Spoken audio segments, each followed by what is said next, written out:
Hello students, good morning to all. Come to the chapter number 1, page number 6 of civics. Okay, so हम अब start करेंगे हमारे page 6 से.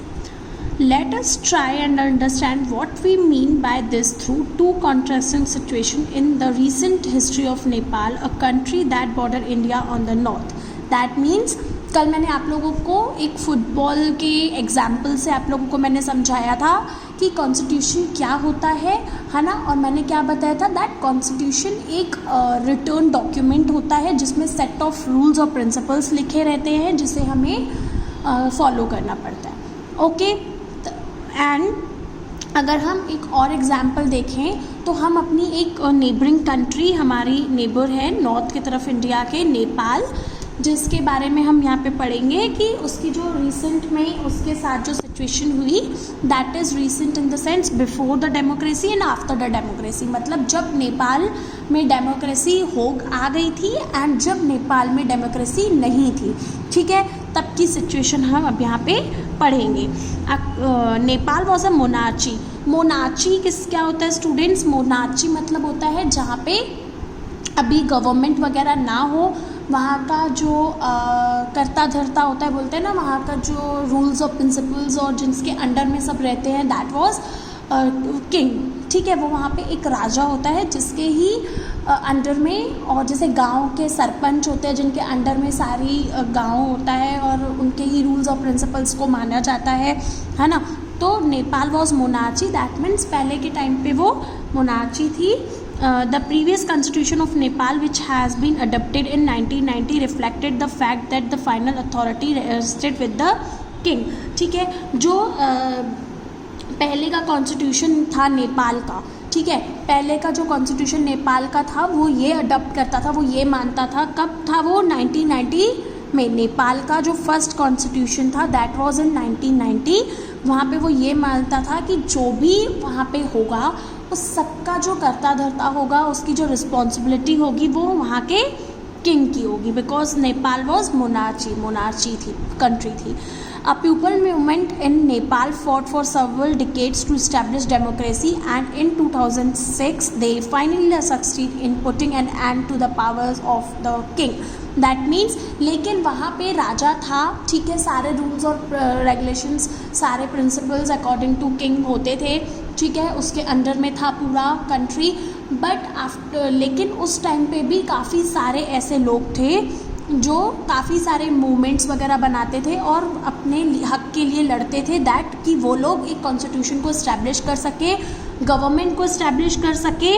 और finally 2006 में, कब? 2006 में उन्होंने इस चीज़ पे सक्सेस पाया और उन्होंने एक डेमोक्रेसी को इस्टेब्लिश किया और जितने भी पावर्स थे किंग के हाथ में वो वहाँ पे ही एंड हो गए. Now people have to write a new constitution to establish Nepal as a democracy.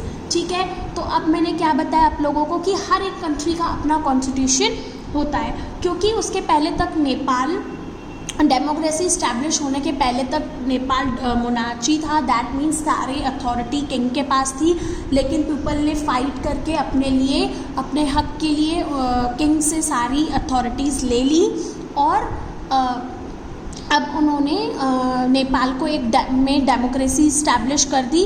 लेकिन अब उनको अपना एक कॉन्स्टिट्यूशन चाहिए. That means at that time कि अगर हम बात करें तो वो लोग क्या करने लगे, वो लोग एक नया कॉन्स्टिट्यूशन इस्टेब्लिश करने लगे ताकि हम नेपाल को डेमोक्रेसी कंट्री बना सके. The reason that they do not want to continue with the previous constitution is because it does not reflect the ideals of the country that they want Nepal to be and that they have fought for. ठीक है, अब क्या था reason कि वो लोग नया constitution बना रहे थे और पुराना कॉन्स्टिट्यूशन को फॉलो नहीं कर रहे थे? तो स्टूडेंट्स, बिकॉज वो पहले के जो कॉन्स्टिट्यूशंस थे उनकी अथॉरिटी किंग के हाथ में थी और उसी के लिए तो उन्होंने लड़ाई की थी, दैट कि अब किंग के पास अथॉरिटी ना हो और पुराना कॉन्स्टिट्यूशन ना हो, इसलिए वो नया कॉन्स्टिट्यूशन लिख रहे थे. और उस पुराने कॉन्स्टिट्यूशन को कंटिन्यू इसलिए नहीं कर रहे थे बिकॉज उनके हिसाब से उनको ये नहीं लग रहा था कि हमारे जो कंट्री के आइडियल्स हैं वो पुराने कॉन्स्टिट्यूशन के हिसाब से हैं. वो लोग नेपाल को जो कंट्री बनाना चाहते थे उसके हिसाब से वो चाहते थे कि हम एक नया कॉन्स्टिट्यूशन लिखें. as in the game of football, in which a change in the consecutive rules will change the game altogether. Nepal, by moving from monarchy to democratic government, needs to change all its consecutive rules in order to usher in a new society. That means, और उनका क्या rule था, अगर जैसे football हो या cricket हो, अगर उसके हम कुछ रूल्स को बदल दें, ठीक है, तो उसका इफ़ेक्ट क्या होगा, उसका इफ़ेक्ट ये होगा कि वहाँ पे सारे रूल्स और रेगुलेशन के चेंज होने से वो कंट्री भी, वो पर्टिकुलर गेम का भी कंप्लीट स्ट्रक्चर चेंज हो जाएगा। तो उसी तरह जैसे पहले नेपाल मोनार्ची था, ठीक है, और अब वो डेमोक्रेटिक गवर्नमेंट के थ्रू बन गया, डेमोक्रेसी वहाँ पे इस्टेब्लिश हो गई, तो अब वो लोग ये चाहते थे कि हम वहाँ पे सारे रूल्स भी, कॉन्जिक्यूटिव रूल्स को भी चेंज करें ताकि हम एक नई सोसाइटी क्रिएट कर सकें। This is the why the people of Nepal are in the progress of writing a new constitution for the country. The caption alongside elaborate Nepal structure for democracy. That means यही reason था जिसके कारण से वो एक नई सोसाइटी को इस्टेब्लिश करना चाहते थे। यही एक मेन रीज़न था कि वो लोग नेपाल के लोग स्ट्रगल कर रहे थे किस चीज़ के लिए, नया कॉन्स्टिट्यूशन लिखने के लिए, और नई नेपाल उस डेमोक्रेसी से स्ट्रगल कर रहा था, that they can make the new society, for that they want to make a new constitution. Okay students, then the second important purpose of constitution is to define the nature of country political system। ठीक है, और हमें constitution की क्यों ज़रूरत पड़ती है, second reason है हमें अपने कंट्री को पॉलिटिशियंस के करप्शन से और सोसाइटी के करप्शन से बचाने के लिए एक कॉन्स्टिट्यूशन की नीड होती है, जो कॉन्स्टिट्यूशन हमें सबके अपने अपने लॉज और प्रिंसिपल को पहले ही डिफ़ाइन कर देता है। फॉर एग्जाम्पल, जैसे हम यहाँ पे फिर से नेपाल का एग्जाम्पल ले रहे हैं कि अगर नेपाल पहले जब उनके पास कॉन्स्टिट्यूशन नहीं था तब उसका पूरा रूल कौन करता था उस कंट्री में, किंग। दैट मीन्स अब वहाँ पे किंग और जो भी मिनिस्टर्स वगैरह थे वो सब वहाँ पे रूल कर रहे थे। दैट मीन्स अब वो लोग जो भी कहते थे अपने अकॉर्डिंगली वो सबको फॉलो करना पड़ता था, और इससे करप्शन हो रहा था, करप्शन और इससे काफ़ी ज़्यादा भेदभाव होता था। ओके स्टूडेंट्स, तो इन सारी भेदभावों को हटाने के लिए हमें कॉन्स्टिट्यूशन की ज़रूरत होती है।